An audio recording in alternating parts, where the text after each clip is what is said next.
සහෝදරයා සහෝදරිය එසේනම් ඔබගේ චිත්ත ආත්මෙන් ඔබ අලුත් කරනු ලැබූ කෙනෙක් නොවේ. බයිබලයේ සඳහන් කරනවා ඔබගේ චිත්ත ආත්මෙන් අලුත් කරනු ලැබ දෙවියන් වහන්සේගේ ස්වරූපෙන් දෙවියන් වහන්සේගේ සමානත්වයෙන් ලැබුවා මනුෂ්‍යව පැලඳ ගන්න වෙන ලෙසය. දෙවියන් වහන්සේගේ ස්වරූපෙන් දෙවියන් වහන්සේගේ සමානත්වයෙන් ලැබුවා මනුෂ්‍යව පැලඳ ගන්න පුළුවන් අපි චිත්ත ආත්මෙන් අලුත් වුණා. චිත්තාත්මෙන් අලුත් වෙනවා කියලා කියන්නේ එදා යෝහන් බෞතිස්ත ඊශ්‍රායල් සෙනගට පරවතිකලා. ඔකිනවා දැන් පොරව ගහකුඩ තබා තිබෙනවා. පල නොදන්න සියලු ගස් කපා දමන පිණිස. කමත හොඳ ඇති සකස් කරලා තිබෙනවා. බොල් වී ඉන්නේ ලබන පිණිස. නොබලා අබ්‍රහම් නොබලාගේ පියාණෝ කියා නොගෙන පසුතැවිලි වෙලා පසුතැවිලි වීමේ ඵල උපදවන්න මක් නිසාද ස්වර්ග රාජ්‍ය ළඟය ප්‍රේමවන්ත සහෝදරයා සහෝදරිය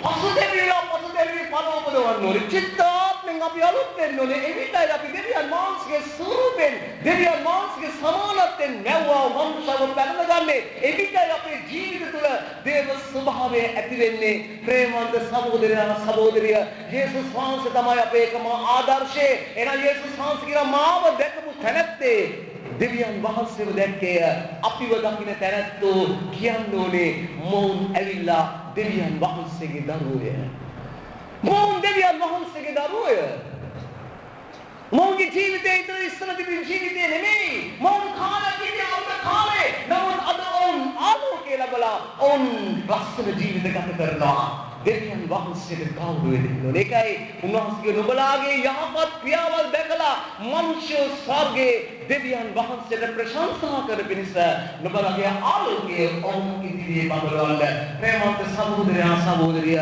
අපි ලෝකයේ ආලෝකය වෙන්න ඕනේ අපි ලෝකයේ ආලෝකය වෙන්න ඕනේ ඒකයි දෙවියන් වහන්සේට බලාපොරොත්තු වෙන්නේ තාත්තට හේබ්‍රේ පොතේ සඳහන් කරනවා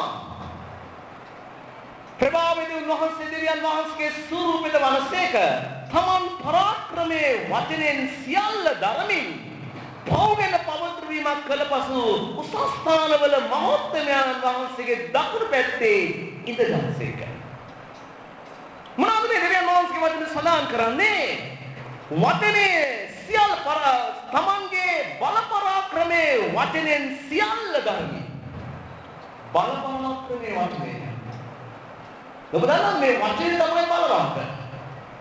දේව වචනේ. වචනය උන්වහන්සේ මොහොතක ප්‍රකාශ කළේ වචනය. උන්වහන්සේ කිව්වා ලියවිල්ලේ බාගෙන මෙසේ සඳහන් කළ තිබෙනවා නොබලා ස්ථානයේ කියුවේ නැද්ද?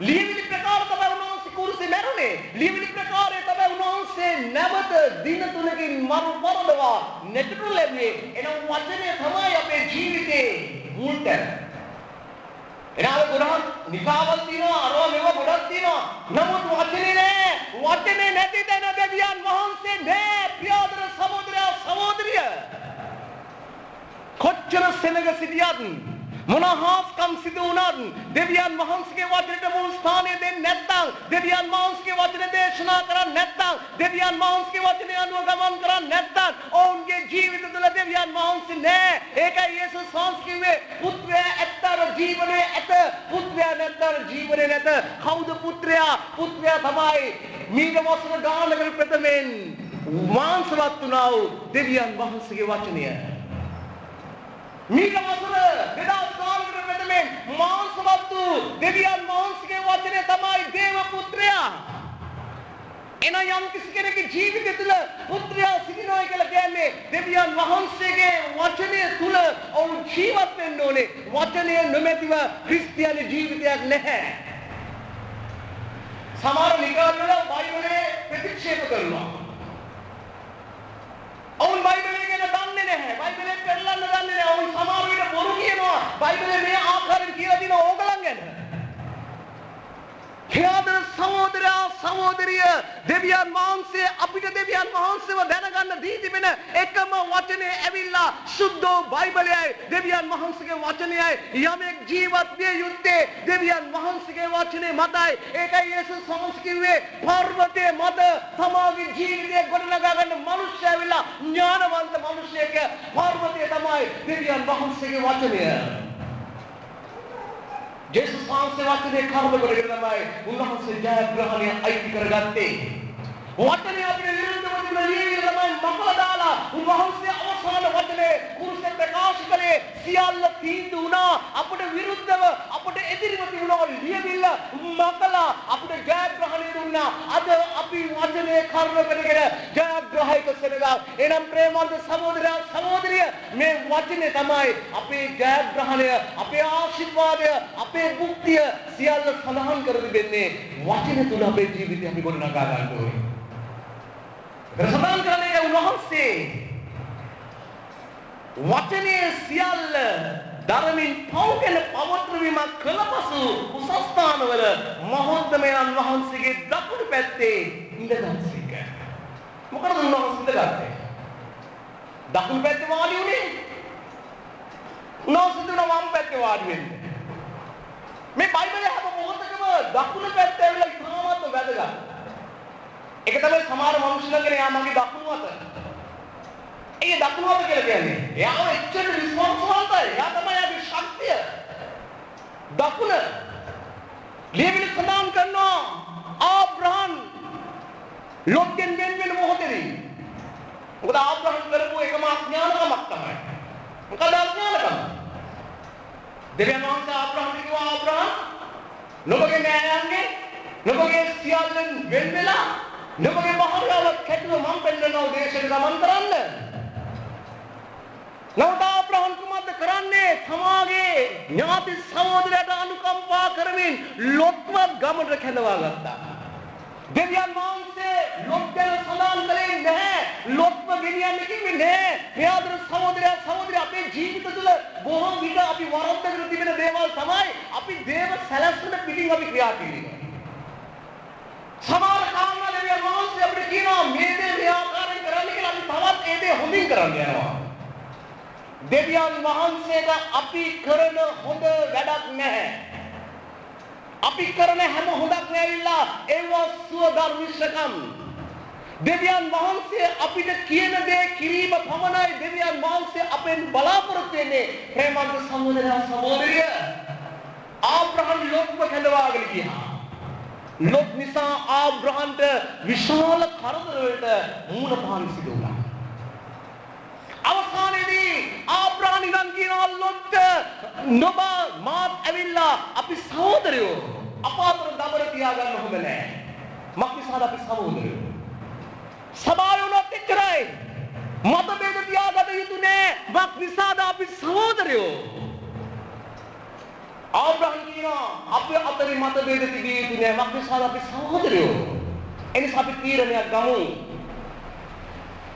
නුඹ දකුණු පැත්තට ගමන් කළොත් මම වම් පැත්තට ගමන් කරනවා. නුඹ වම් පැත්තට ගමන් කළොත් මම දකුණු පැත්තට ගමන් කරනවා. අපි වෙන්නෙමු. පළවෙනි අවස්ථාව දෙන කාර්ය ලොත් බැලුවා එස්කරකෝලා හොඳ සමභූමියක් තිබෙනවා. හරි සංස්කෘතිකයි. ඒක තිබෙන්නේ වම් පැත්තේ. ලොත් ඒ සමභූමිය තෝරගත්තා. නමුත් බයිබලයේ සඳහන් කරනවා ආබ්‍රහම් හැම මොහොතකම ගමන් කළේ දකුණු දිශාවටයි. දකුණු දිශාවටයි ਉਹ ගමන් කළේ. ලොත් ගමන් කළා වම් දිශාව තමයි සොදොම් සහ ගොමෝරාව. අද සොදොම් සහ ගොමෝරාව නෑ. සොදොම් සහ ගොමෝරාවේ තිබුණා අනාථානකම නිසා, පාපේ නිසා දෙවියන් වහන්සේගේ උදහස සොදොම් ගොමෝරාව පිට පැමුණා. ගිනිද ගෙන්න ගන්න වස්වලා උන්වහන්සේ සොදොම් ගොමෝරාව විනාශ කරනු ලැබුවා. ඒ ලොත් තෝරාගත්තා වම් පැත්තයි. ආබ්‍රහම් තෝරාගත්තා වූ දකුණු දිශාව තමයි අද සත්සුක වෙලා තියෙන්නේ. කිරියෙන්නා මීපෙකින් ගලා යනවා වූ ඒ කානාන් දේශය. මගේ පියාදර සහෝදරයා සහෝදරිය, යේසුස් වහන්සේ පියාණන් වහන්සේගේ දකුණු පැත්තේ උන්වහන්සේ වාඩි වුණා. එහෙනම් උන්වහන්සේ අපිව තියන්න යන්නේ කොහෙද? අපි ස්වර්ග රාජ්‍යෙට යන්න යනවා. කොහෙද අපි ඉන්නේ? අපිවත් උන්වහන්සේ තියන්නේ යේසුස් වහන්සේගේ දකුණු පැත්තේ. පියාදර සහෝදරයා සහෝදරිය, එතකන් යේසුස් වහන්සේ දකුණු පැත්තෙන් නොබත් මාත් වෙනුවෙන් මැදිහත් කාර්යම් කරනවා. අපි තනි වෙලා නැහැ. අපිව තනි කරන්නත් බෑ. බයිබලයේ සඳහන් කරනවා මේ ලෝකෙ තිබෙන කිසිම දෙයකට යේසුස් වහන්සේගේ ප්‍රේමයෙන් අපිව වෙන් කරන්න බෑ. මුළු ලෝකෙ අපිව අතහරි, මුළු ලෝකෙ අපි හොඳ නැහැ කියලා කියයි. අපි රෝමන් කරයි, කැලෑ පත්තර ගහයි, අපේ චරිතේ ඝාතනය කරයි, අපිව අතහැරලා යයි. නමුත් උන්වහන්සේගේ වචනේ සඳහන් කරනවා මරණයටවත් දෙවියන් වහන්සේගේ ප්‍රේමයෙන් වෙන් කරන්න නොහැකිය.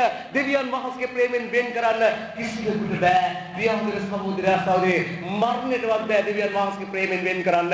මරණයට පස්සේ අපි දෙවියන් වහන්සේගේ තුරට යනවා. අපි සදාකාලිකව සිටින පිණිස.